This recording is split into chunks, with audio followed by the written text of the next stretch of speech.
Resulullah sallallahu aleyhi ve sellem'in başa mübarek tüydüşü ki el ceresu mezamiru şeytan diptir. Zingle diptir, şeytanın buğukları diptir. El ceresu zing. Hayti bir zing.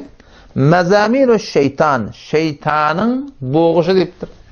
Yani hayti bir dedi ki zing olsa, şondan gövlen çekmek gerek.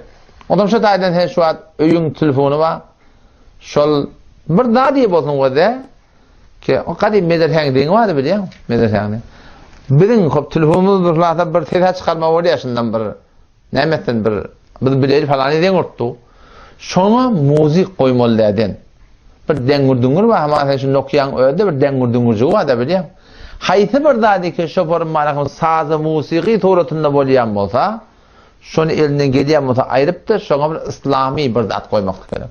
Burada diye bolsun ki var akın tane telefona şodan alamatların tane den oluyor. Şuna müzik da çıkmalıydın. Ne orada ne ekerduno, cazo o da atlan gurrun ki ayrı bir gurrun